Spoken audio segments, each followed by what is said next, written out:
ಏನು ಲಕ್ಷ್ಮೀ ಹೆಬ್ಬಾಳ್ಕರ್ ಹೇಳ್ತಿದಾರಲ್ಲ ಅದಲ್ಲ, ಅದರ ಬದಲಿಗೆ ನಾನು ಫ್ರಸ್ಟ್ರೇಷನ್ ಅನ್ನುವಂಥ ಪದವನ್ನು ಬಳಕೆ ಮಾಡಿದ್ದೇನೆ. ಅವರು ಫ್ರಸ್ಟ್ರೇಟ್ ಆಗಿದ್ದಾರೆ ಅನ್ನುವಂಥದ್ದನ್ನು ನಾನು ಹೇಳಿದ್ದೆ. ಫ್ರಸ್ಟ್ರೇಟ್ ಆಗಿದ್ದರು ಅನ್ನುವಂಥದ್ದನ್ನು ಹೇಳಿದ್ದನ್ನೇ ಇವರು ಅವಾಚ್ಯ ಪದ ಅಂತ ಹೇಳಿಕೊಂಡು ಇವರು ಅಂದ್ಕೊಂಡಿದ್ದಾರೆ ಅನ್ನೋ ರೀತಿಯಂಥ ಸಮರ್ಥನೆಯನ್ನು ಕೊಟ್ಟಿದ್ದಾರೆ. ಆದರೆ ಇದೇನೇ ಇದ್ರೂ ಕೂಡ ಸುವರ್ಣಸೌಧದಲ್ಲಿ ನಡೀತಾ ಇರುವಂತಹ ಈಗಿನ ಬೆಳವಣಿಗೆಯನ್ನು, ಈಗ ನಡೆದಿರುವಂತಹ ಬೆಳವಣಿಗೆಯನ್ನು ನೋಡ್ತಾ ಹೋದರೆ ಕರ್ನಾಟಕದ ವಿಧಾನ ಸಭೆ ವಿಧಾನ ಪರಿಷತ್ ಇರುವಂತಹ ನಮ್ಮ ಸುವರ್ಣಸೌಧದಲ್ಲಿ ನಡೆದಿರುವಂತಹ ಘಟನೆಗಳು, ಇವತ್ತು ಆಗಿರುವಂತಹ ಬೆಳವಣಿಗೆಗಳು ನಿಜಕ್ಕೂ ಕೂಡ ನಮ್ಮ ಶಕ್ತಿ ಸೌಧಕ್ಕೆ, ಯಾಕೆಂದರೆ ಪ್ರಜಾಪ್ರಭುತ್ವದ ದೇಗುಲಗಳಿವು, ಆ ಪ್ರಜಾಪ್ರಭುತ್ವದ ದೇಗುಲಕ್ಕೆ ಅಪಚಾರ ಎಸಗುವಂತಹ ರೀತಿಯಾದಂತಹ ಬೆಳವಣಿಗೆಗಳಲ್ಲಿ ನಡೀತಾ ಇದ್ದಾವೆ. ಅದು ಸಿ ಟಿ ರವಿಯವರು ಆಡಿದ್ದಾರೆ ಎನ್ನಲಾಗಿರುವಂತಹ ಮಾತಿರಬಹುದು, ಅಥವಾ ಸಿ ಟಿ ರವಿಯವರ ಮೇಲೆ ನುಗ್ಗಿ ಬಂದಿರುವಂತಹ ಕಾಂಗ್ರೆಸ್ ಕಾರ್ಯಕರ್ತರ ವರ್ತನೆ ಇರಬಹುದು. ಇವೆರಡೂ ಕೂಡ ನಿಜಕ್ಕೂ ಸುವರ್ಣಸೌಧದಲ್ಲಿ ನಡೆಯುವಂಥದ್ದು ಇಂಥದ್ದ, ನಮ್ಮ ಶಾಸಕರು ಆಡುವಂತಹ ಮಾತುಗಳು ಇಂಥವ, ಈ ಲೆವೆಲ್ನಲ್ಲೂ ಕೂಡ ನಮ್ಮ ಶಾಸಕರಾಗಿರುವಂಥವರು, ವಿಧಾನ ಪರಿಷತ್ನ ಸದಸ್ಯರಾಗಿರುವಂಥವರು ಇಂತಹ ಕೆಟ್ಟ ಪದಗಳನ್ನು, ಅಶ್ಲೀಲ ಪದಗಳನ್ನು ಬಳಕೆ ಮಾಡೋದಕ್ಕೆ ಸಾಧ್ಯನಾ ಅನ್ನುವಂಥ ಪ್ರಶ್ನೆಯೂ ಕೂಡ ಮೂಡುತ್ತೆ. ಯಾಕೆಂದರೆ ಆನಂತರ ನಾವು ಹಿಂಗೆ ಹೇಳಿಲ್ಲ, ಹಂಗೆ ಹೇಳಿದ್ದೀವಿ, ಆ ಪದ ಅಲ್ಲ, ಅದರ ಬದಲಿಗೆ ನಾವು ಹೇಳಿದ್ದು ಫ್ರಸ್ಟ್ರೇಟ್ ಅನ್ನುವಂತಹ ಪದ ಅನ್ನುವ ರೀತಿಯಾದಂಥ ಸಮಜಾಯಿಷಿಗಳನ್ನು ಕೊಡಬಹುದು. ಆದರೆ ವಾಸ್ತವವಾಗಿ ಫ್ರಸ್ಟ್ರೇಟ್ ಅನ್ನುವಂತಹ ಪದವನ್ನು ಹಾಗಾದರೆ ಅಷ್ಟು ಸಲ ಹೇಳ್ಕೊಂಡು ಬಂದ್ರ ಸಿ ಟಿ ರವಿ ಅನ್ನುವಂತಹ ಪ್ರಶ್ನೆಯೂ ಕೂಡ ಇದ್ದೇ ಇದೆ.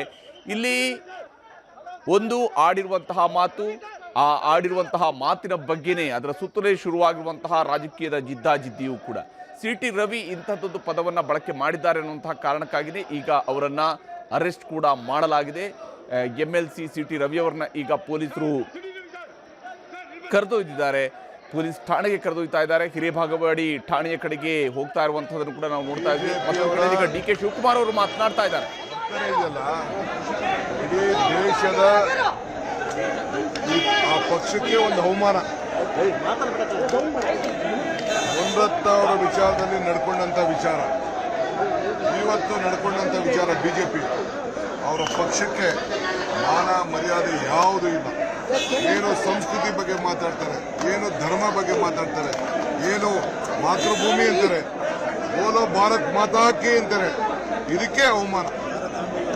ಸರ್ಕಾರ ಕಾನೂನು ರೀತಿ ಎಲ್ಲ ಕ್ರಮ ಕೈಗೊಳ್ಳಕ್ಕೆ ಸಿದ್ಧವಾಗಿದೆ ಸರ್. ಭಾರತಾಂಬೆಗೆ ಅವಮಾನ. ಅದು ಕಾನೂನಿದೆ, ಸರ್ಕಾರ ಅಲ್ಲ. ಕಾನೂನನ್ನು ಕಾಪಾಡ್ತದೆ.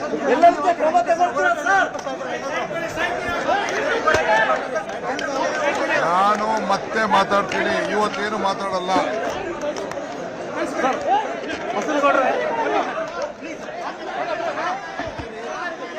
ಹೀಗೆ ಡಿ ಕೆ ಶಿವಕುಮಾರ್ ಅವರು ನಾನು ಮತ್ತೆ ಮಾತಾಡ್ತೀನಿ, ಈಗೇನು ಮಾತನಾಡಲ್ಲ ಅಂತ ಹೇಳ್ತಾನೆ ಒಂದಿಷ್ಟು ಮಾತುಗಳನ್ನು ಹೇಳಿದ್ದಾರೆ. ಡಿ ಕೆ ಶಿವಕುಮಾರ್ ಅವರು ಹೇಳೋ ಪ್ರಕಾರ ಇದು BJPಯವರ ಸಂಸ್ಕೃತಿಯನ್ನು ತೋರಿಸುತ್ತೆ ಅನ್ನುವಂತಹ ಮಾತುಗಳನ್ನೆಲ್ಲ ಹೇಳ್ತಿದ್ದಾರೆ.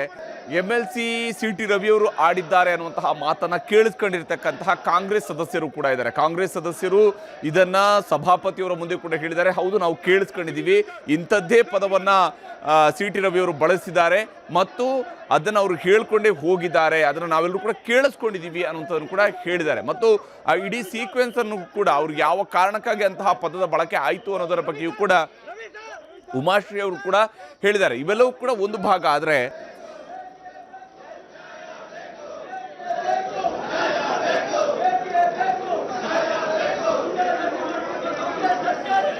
ಇದೆಲ್ಲ ಒಂದು ಭಾಗ. ಆದರೆ ನಂತರ ಸಿ ಟಿ ರವಿ ಕಡೆಯಿಂದ ಬಂದಿರುವಂತಹ ಸ್ಪಷ್ಟನೆ, ಸಮಜಾಯಿಷಿ ಇವುಗಳಲ್ಲೆಲ್ಲವೂ ಕೂಡ ಇಲ್ಲ, ನಾನು ಆ ರೀತಿಯಾಗಿ ಹೇಳೇ ಇಲ್ಲ, ಅವ್ರು ಹಂಗೆ ಅಂದ್ಕೊಂಡ್ರೆ ನಾನೇನು ಮಾಡಲಿ ಅನ್ನುವಂಥ ರೀತಿಯಲ್ಲಿ ಹೇಳಿದ್ದಾರೆ.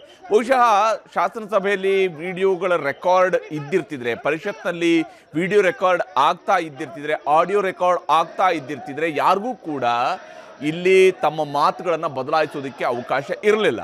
ಸಿ ಟಿ ರವಿಯವ್ರಿಗೂ ಕೂಡ ತನ್ನ ಮಾತುಗಳನ್ನು ಬದಲಾಯಿಸೋದಕ್ಕೆ ಸಾಧ್ಯ ಇರಲಿಲ್ಲ, ಅಥವಾ ಸಿ ಟಿ ರವಿಯವರ ವಿರುದ್ಧ ಸುಳ್ಳು ಆರೋಪವನ್ನು ಲಕ್ಷ್ಮೀ ಹೆಬ್ಬಾಳ್ಕರ್ ಅವರು ಕೂಡ ಮಾಡೋದಕ್ಕೆ ಸಾಧ್ಯ ಆಗ್ತಿರ್ಲಿಲ್ಲ. ಆದರೆ ಇವ್ರಿಗೆಲ್ರಿಗೂ ಕೂಡ ಗೊತ್ತಿದೆ, ವಿಧಾನ ಪರಿಷತ್ನಲ್ಲಿ ಇವತ್ತು ಏನು ಸದನದ ಕಲಾಪವನ್ನು ಮುಂದೂಡಿಕೆ ಮಾಡಿದ ನಂತರ ಈ ಘಟನೆ ನಡೆದಿರುವಂಥದ್ದು. ಹಾಗಾಗಿನೇ ಎಕ್ಸಾಕ್ಟ್ ಆಗಿ ಅವ್ರಿಗೆ ಏನು ಮಾತಾಡಿದ್ದಾರೆ ಅನ್ನೋಂಥದ್ದನ್ನ ಸದನದ ಒಳಗಡೆ ಯಾರು ರೆಕಾರ್ಡ್ ಮಾಡ್ಕೊಂಡಿಲ್ಲ. ಇದೊಂದು ರೀತಿಯಲ್ಲಿ ಬೀದಿಯಲ್ಲಿ ಜಗಳ ಮಾಡ್ಕೊಂಡ ರೀತಿಯಲ್ಲಿ ಸದನದ ಒಳಗೂ ಕೂಡ ಜಗಳ ಮಾಡ್ತಂಗೆ ಕಾಣ್ತಿದೆ. ಹೀಗಾಗಿ ಬೀದಿಯಲ್ಲಿ ಆಡಿರುವಂತಹ ಮಾತು